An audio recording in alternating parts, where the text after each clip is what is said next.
Buenas mi gente creativa, ¿cómo va? Yo soy Cestrum y este es mi canal. Bienvenidos.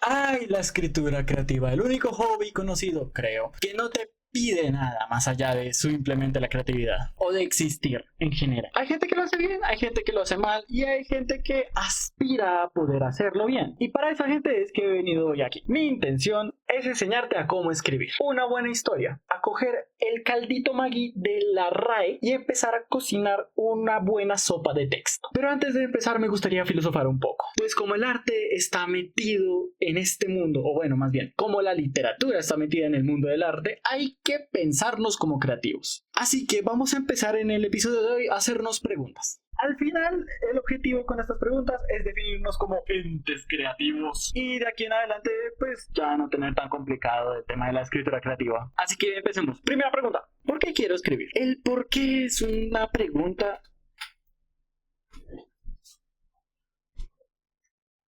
Les presento a Ivy. Estaba inquieta. Aquí está. Como estaba diciendo, el por qué es la pregunta inicial de todo esto.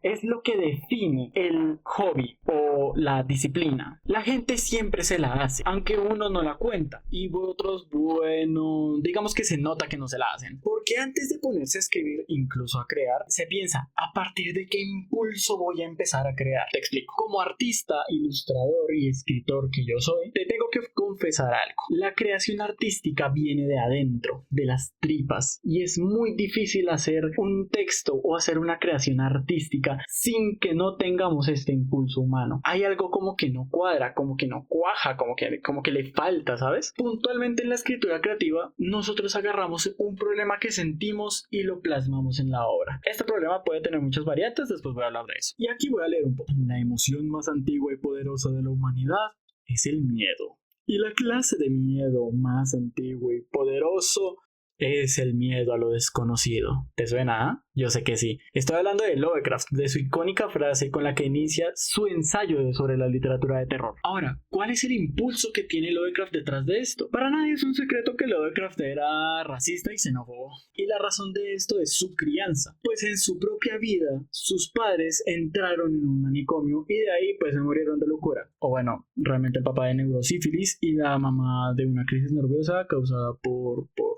un posoperatorio, pero pues al final se volvieron loquitos. O bueno, esa es la versión que él tiene. Pero luego él intentó conseguir trabajo porque pues ya no tenía quien lo sostuviera, tenía que salir adelante. Y no pudo porque Estados Unidos estaba siendo hiperglobalizado. Había un montón de extranjeros que llegaban a la ciudad a donde él vivía, a Providence, y conseguían trabajo más fácil que él. Lo cual aumentó como su odio por el ajeno. A eso súmenle que él era tachado como una persona rarita. O sea, él era bien introvertido, su madre de por sí como que lo cohibía, entonces como que todas esas cosas ayudaron a que él directamente dijera, ¿sabes qué? El extranjero y lo extraño es malo. Si lo pensamos bien, Lovecraft seguramente sería un republicano. Qué tristeza, pero bueno, no importa. El punto sigue siendo el mismo. La cosa que más lo perturbaban, que era la exclusión que sentía, el desplazamiento y la locura, o sea, el que el final de la vida sea la locura, fue lo que crearon la literatura de horror cósmico y horror Lovecraftiano que tanto amamos los que nos gusta pues ese tipo de literatura. Que aparte, de ahí viene su nombre, o sea, Lovecraft, horror Lovecraftiano. O sea, díganme si no tiene como una cosa icónica. Eso es para pensar, déjenme decirles. Y si te parece que todo esto es muy oscuro, veamos otro ejemplo. ¿Reconocen a este sujeto? ¿O a este? ¿Quizás a este? Pues sí, hablo de Tim Burton, el icónico creador de lo raro, lo espeluznante y esta estética tan rara que amamos. Muchos somos admiradores de él, otros deciden que quieren ser Merlina, en la vida real. Por mi lado, pues digamos que me gusta mucho su obra, sobre todo su estética y toda la atmósfera que hace este señor. Pero lo interesante es saber el inicio. Antes de ser el gran Tim Burton, él era un simple ilustrador de Disney. Cuando Bambi era la ley estética, aunque realmente creo que sería más bien Stitch, o quizás algo que sea un poquito antes. por ahí. Pues contrataron a Tim Burton para ayudarles con toda esta parte de la ilustración, un poco de la animación, un poco del concept art, pero digamos que sus diseños eran muy tétricos. Y eso no le gustaba a Papi Disney. Entonces dijeron como, bueno, vamos a ver, vamos a negociar esto, vamos a intentar hacer que tú hagas algo bueno y si nos gusta, lo mandamos al cine y vemos cómo lo recibe el público y vemos si tú sigues acá. Entonces saca el corto de blanco y negro Frankenweenie. A las directivas no les gustó, lo montaron en unas salas que eran más bien vacías, la gente lo rechazó porque decían como, ay, qué susto, y ahí quedó la cosa, lo ascendieron a cliente. Como que el man la luchó mucho, iba con estos proyectos más bien raros, grabó Beetlejuice, por ejemplo, y al final terminó como Disney diciendo, hey, oye, tú tenías estos bocetos de un señor calabaza que hace cosas raras en la Navidad, bueno, necesitamos que ahora pues te encargues de ese proyecto. Entonces el man fue y empezó a trabajar en Disney también otra vez, un poquito obligado, pero pues igual como que él siguió avanzando en toda su vida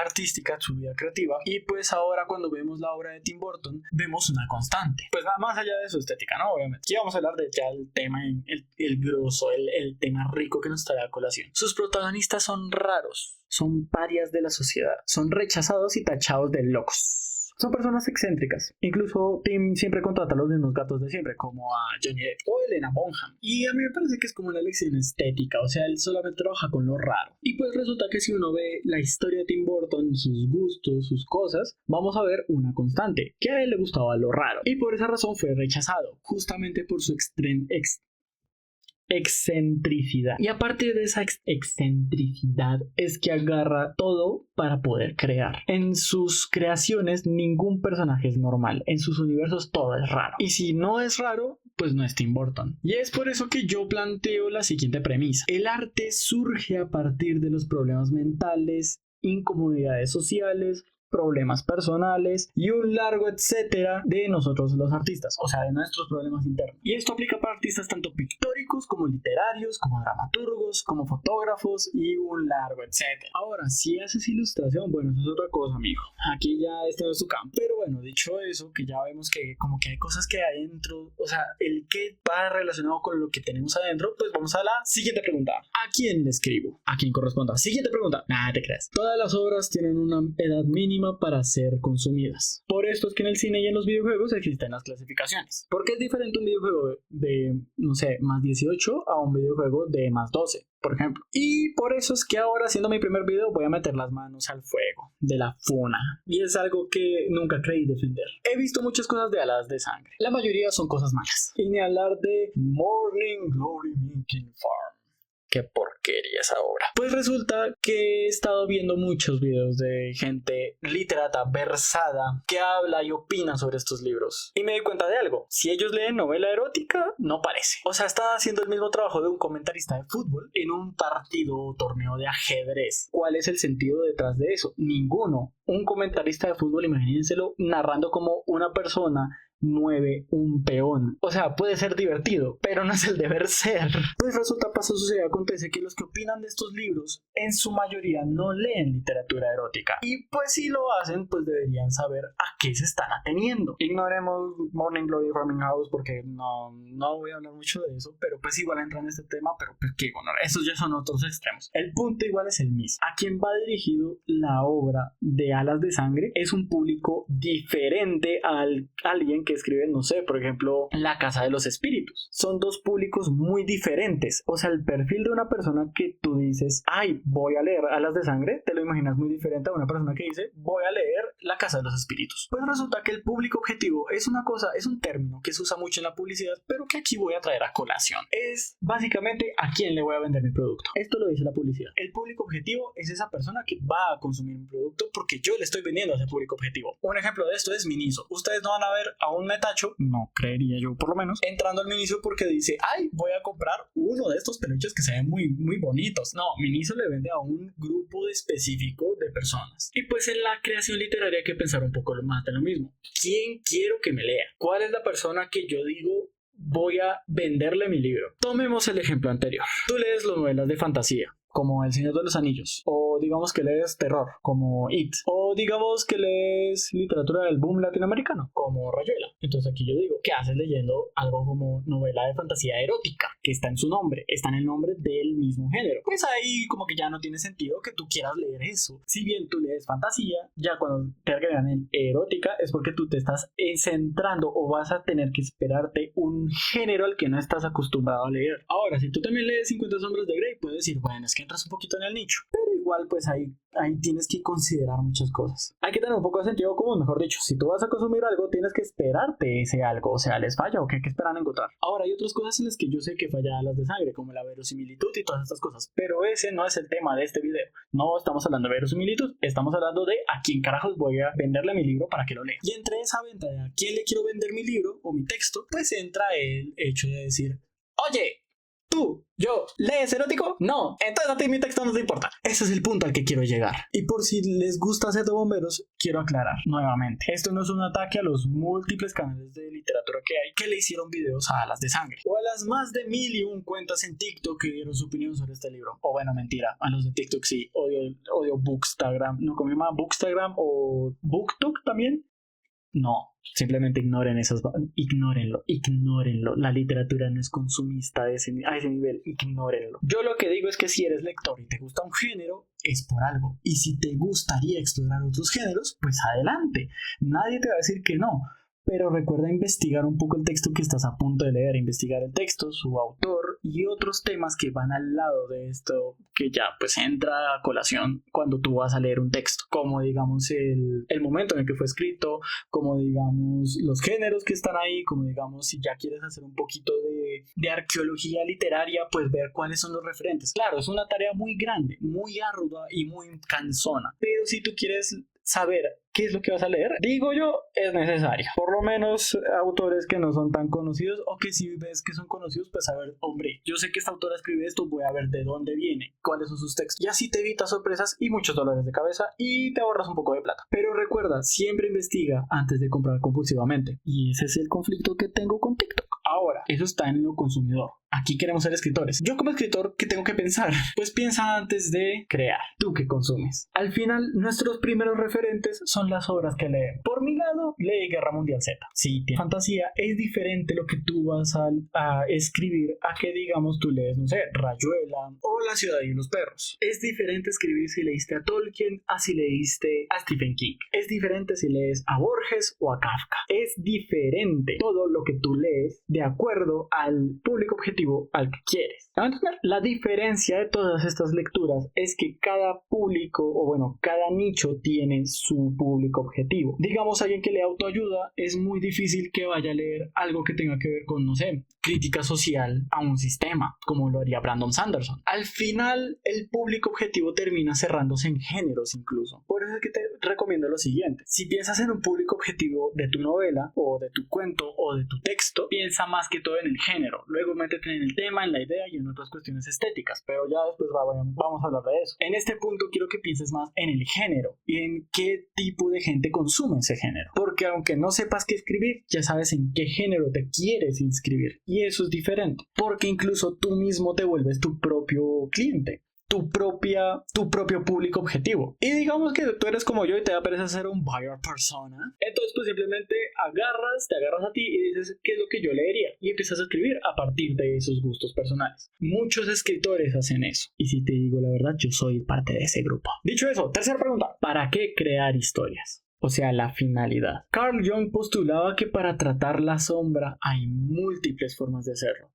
Entre esas formas está la escritura. Escribimos para plasmar la sombra y así intentar hacer las paces con esta. ¿Y qué pasa si tu vida fue tumultuosa y si sientes que tienes que contar algo, que tienes que sacarlo de algo que te nace? Pues la escribes. Aquí entra también un poco la psicología, aunque los autores que hacían esto quedaron más bien locos. Véase a Bukowski, por ejemplo. Pero si nos remontamos a la idea de agarrar inspiración de nuestra propia vida y empezar a escribir a partir de eso, pues ya entraría un poco más en la categoría de tienes problemitas mentales y tienes que escribir. Pero también entra en otros géneros, pero eso ya es otro tema. Escribir por sanar la mente podría ser una de esas razones. literalmente es un escribo para que mis demonios internos no me consuman. Ahora, hay más razones que van más allá de un tratamiento locológico. Escribir también se ha visto como una forma de mantener vivo el espíritu, o sea, el mundo espiritual. Hay muchos ejemplos de eso. La Biblia, los mitos nórdicos, los mitos griegos, todo el Corán. Las religiones escribieron algunos de sus dioses con el fin de mantenerlos vivos a lo largo del tiempo, o incluso de regar la palabra de Dios. Y hay algunos dioses que les gustan esas prácticas. Les voy a dar el ejemplo de Odín. Odín es el dios de la sabiduría, pero también es el dios de la poesía. Resulta que su práctica, el Norse Paganism o el Asatru, se centra mucho en los cánticos, en alabar a partir del poema. Es por eso que Odín es dios de la poesía, porque toda la práctica va alrededor de esta idea. Y es que, ¿qué es la música sino otro modo de contar una historia? Véase a Mecano, por ejemplo. Aunque ellos no lo hacen tanto para mantener una creencia viva, pero sí para contar algunas anécdotas. Incluso les voy a contar un poquito de contexto. En las culturas negras de hace mucho tiempo, cuando se inventó la salsa, resulta que los bongoes se usaban para alabar a los dioses. O sea, entre más complejo el tamborileo, más enorgullecidos se sentían los dioses. Y es por eso que también la salsa tiene un poco de historia. O sea, hay historias alrededor de toda su música. La escritura para mantener vivo el espíritu es otra razón para escribir. Ya sea para alabar a un dios o para hacer sentir a otra persona. Mover algo adentro de esta otra persona. Otra razón podría ser para escapar de la realidad. O sea, para criticarla o para tomarla desde otro punto de vista, para no tomárnosla en serio. En todo caso es para hacerle un giro a la realidad, un giro de 180, incluso de 270, por no decir 360, porque entonces no haríamos nada. Pero, este impulso nace un poco desde el aburrimiento, del disgusto, de la monotonía, de las ganas de querer cambiar el mundo o de simplemente criticarlo. Aquí entra un poco, digamos, autores como George Orwell, Ray Bradbury, incluso un poquito de Virginia Woolf. Al final, lo que se busca en esta razón para poder escribir a partir de la irrealidad es utilizar mucho la metáfora, utilizar otros elementos para poder mostrarnos algo. Otra razón para escribir, que es la más simple, pero a la vez la más compleja, y es que escribes porque tienes una vocación para escribir. La escritura es un arte que a no todo el mundo le va a gustar. Personalmente tengo una historia alrededor de eso. Cuando yo estaba en 11º grado, mi profesora nos dijo a todo mi salón, escriban una novela. Más de la mitad del salón ni siquiera llegó a la mitad de su novela. Muy pocos fuimos, me incluyo en esos pocos, los que terminamos esa novela. La mía quedó terrible. Estuvo muy mal hecha, pero concursó en el premio Jóvenes... ¿Cómo era? El premio de jóvenes escritores de Grupo Planeta, creo que era. No, una cosa así. El caso es que cuando uno es escritor, uno tiene vocación por eso. Es porque algo adentro de ti te dice, es que tengo tanto acá que quiero sacarlo al modo de escritura, y empiezas a escribir. Y es chistoso porque la gente que no tiene esta vocación, por más que tenga ideas, por más que crea en mundos, haga world building, si no existe esta vocación, no escribes. Y si escribes, se siente falso. Y ahí es donde entra la controversial postura de Stephen King. Él dice, yo no creo que el escritor se haga, ni por circunstancias ni por voluntad. Antes sí lo creía.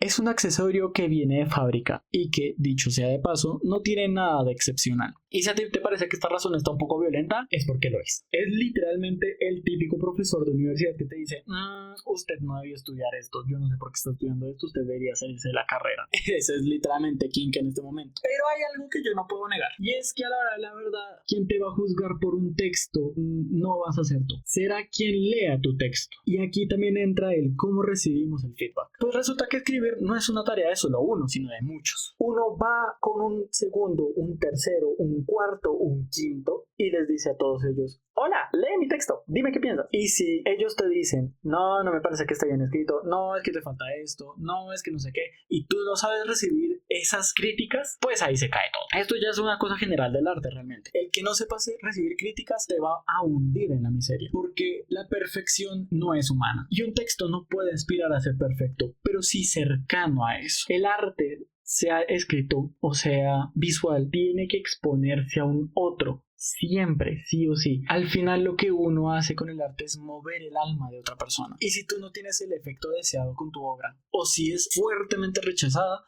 Entonces tienes que ver cómo manejar tus criterios estéticos y cómo replantear toda tu obra para que ahora sí guste. O sea, a la larga la opinión de los otros es, oye, tienes que afinar tu obra y ya está, y tú ves cómo la afinas. Pero cuando una persona le dicen, hombre, es que yo no siento que tengas afinidad por la escritura, es por algo. Y cuando te lo dicen, y lo digo por experiencia, no es precisamente porque tú estés escribiendo mal, sino que es porque no estás sabiendo recibir una crítica. Creo que un creador tiene que tener cierta fuerza en el espíritu para recibir la crítica y que no lo sienta como un ataque. Porque si lo sientes como un ataque, pues ahí ya es un problema muy diferente. Entonces ahí ya deberías reconsiderar muchas cosas. Es que la crítica es la naturaleza del arte. Recordemos eso. Es el pan de cada día. ¿O cuántas personas nos ofendieron cuando vieron esta imagen?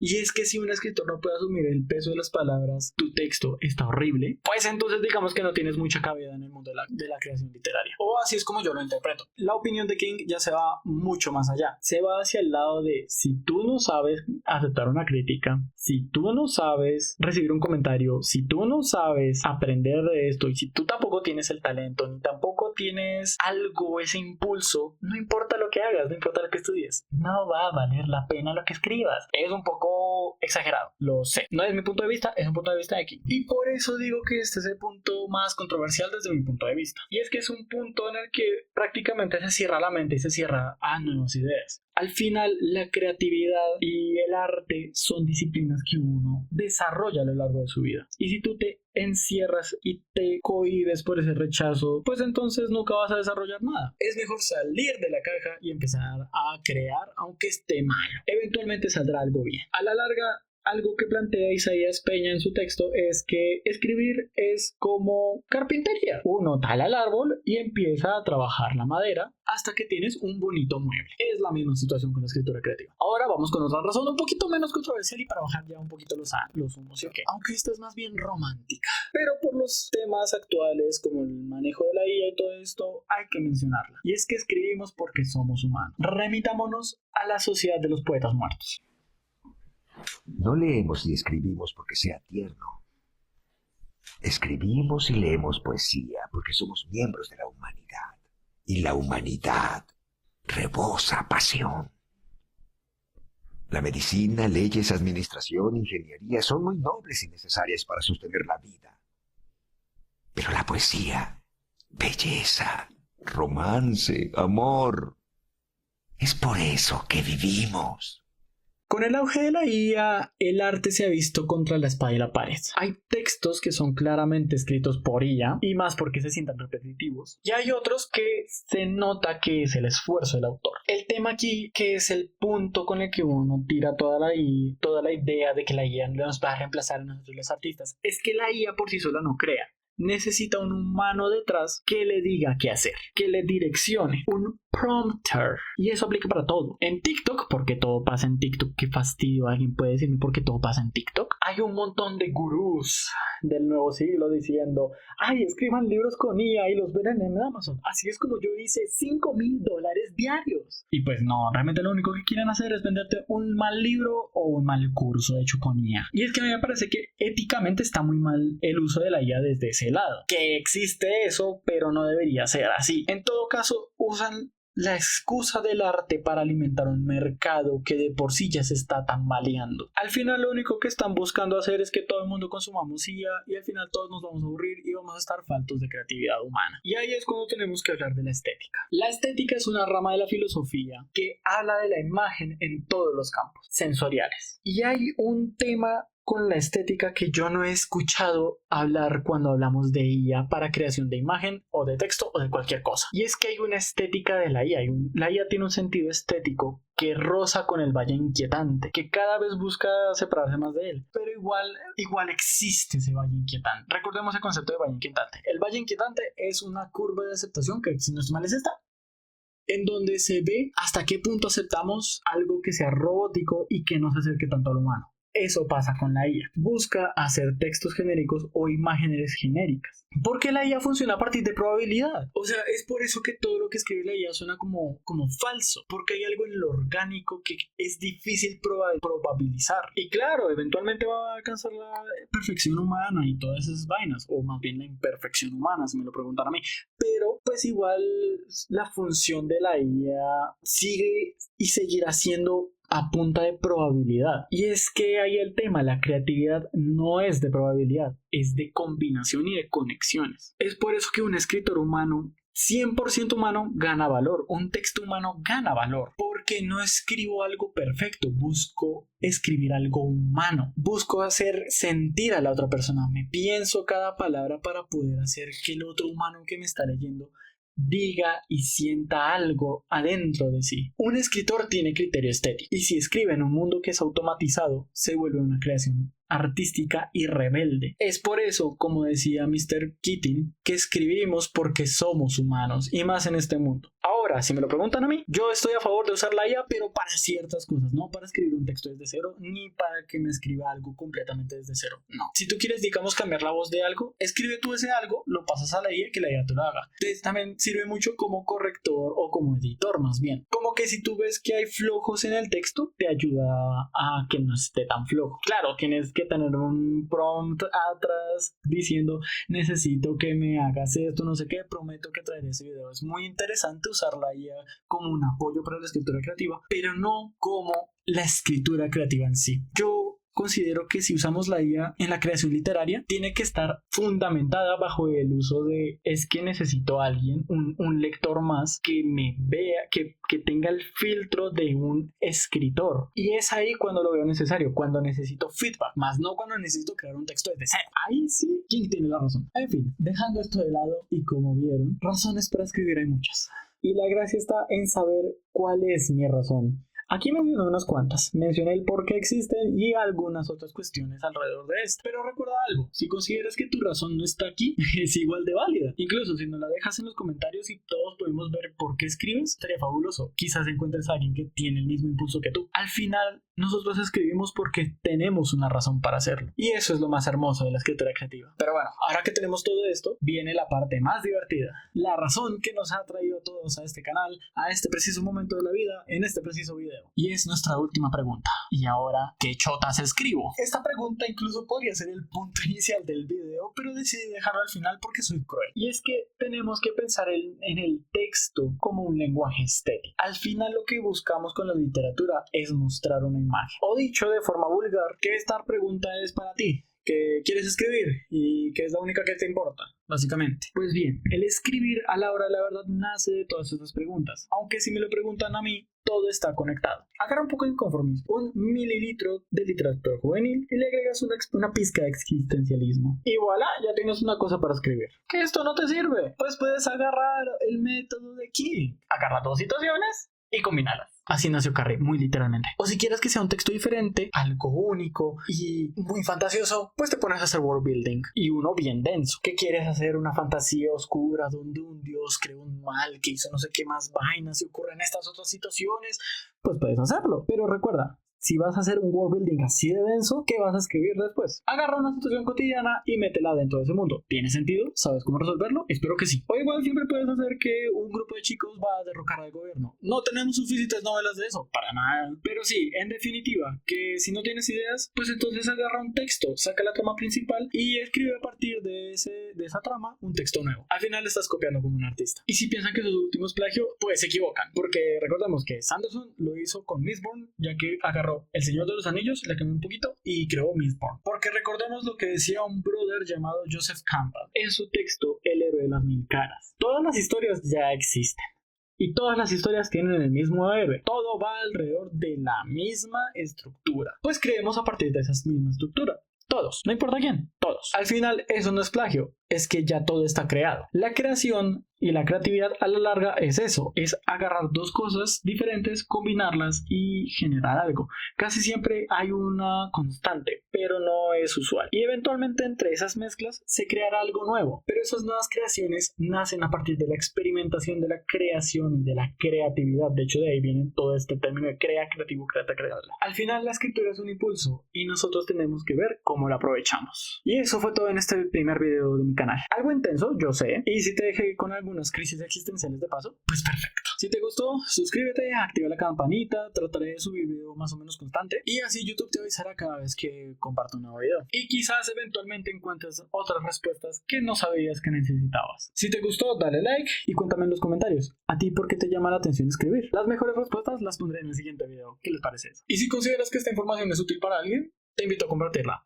Está bien compartir información, no seas envidioso. En fin, me despido. ¡Adiós!